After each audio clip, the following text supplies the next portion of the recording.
আসসালামু আলাইকুম। আজ বুধবার 15 জানুয়ারি। আজকের বাংলাদেশ জাতীয় সংবাদপত্রের শিরোনামে আমন্ত্রণ জানাচ্ছি আমি জামান মুনির। প্রথমে বাংলাদেশ প্রতিদিন পত্রিকার শিরোনামগুলো পড়ে নিচ্ছি।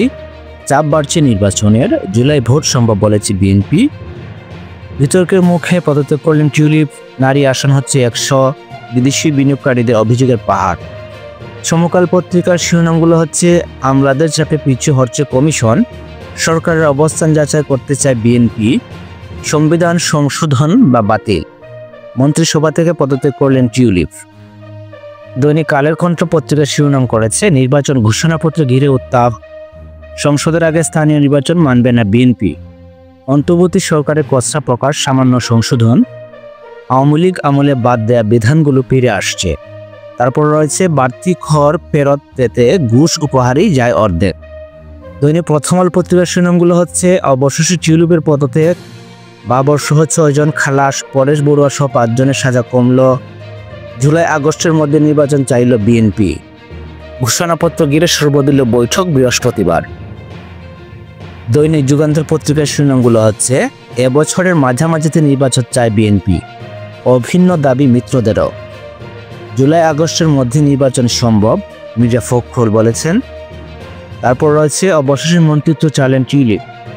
দৈনিক ইত্তেফাক পত্রিকার শিরোনামগুলো হচ্ছে নিয়ন্ত্রণহীন দখল ছাদাবাজি, তত্ত্বাবধায়ক ব্যবস্থা মোট 505 আসনের দ্বিকক্ষ বিশিষ্ট সংসদের সুপারিশ 2টি কমিশনের।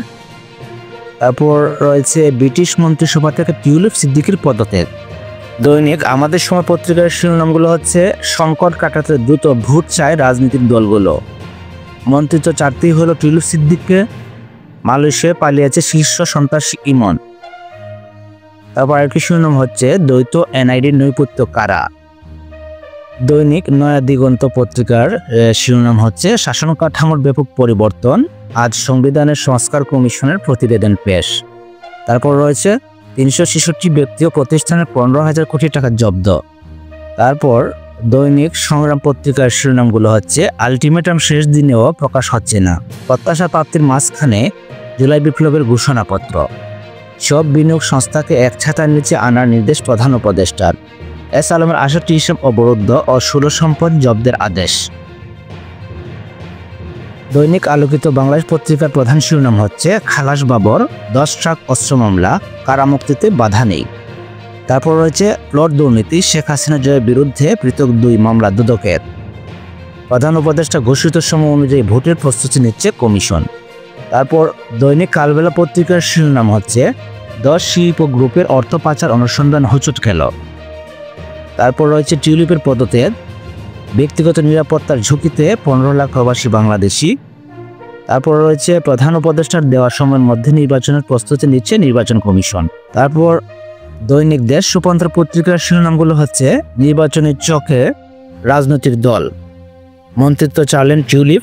প্রিয় ভিউয়ার, বাংলাদেশের জাতীয় দৈনিকের আজকের শিরোনামগুলো পর্যবেক্ষণ করলে দেখতে পাবেন 4টি বিষয় প্রাধান্য পেয়েছে। প্রথমটি হচ্ছে বাংলাদেশের জাতীয় নির্বাচন, বিএনপি বলছে 2025 সালের মাঝামাঝিতে নির্বাচন সম্ভব, আর নির্বাচন কমিশন বলছে প্রধান উপদেষ্টা বেঁধে দেওয়ার সময়ের মধ্যে তারা নির্বাচন প্রস্তুতি নিচ্ছে। দ্বিতীয়টি হচ্ছে টিউলিপ সিদ্দিকীর পদত্যাগ। তৃতীয়টি হচ্ছে বাংলাদেশের সংবিধান সংশোধন না বাতিল এ বিষয়ে সংস্কার কমিশন। তারপর হচ্ছে আরেকটি বিষয় 10 ট্রাক অস্ত্র মামলা থেকে বাবরের খালাস। আজকে এ পর্যন্তই। ভালো থাকবেন, সুস্থ থাকবেন, জামান মিডিয়ার সাথে থাকবেন এবং জামান মিডিয়াকে সাপোর্ট করবেন, সেই শুভকামনা শেষ করলাম। আসসালামু আলাইকুম।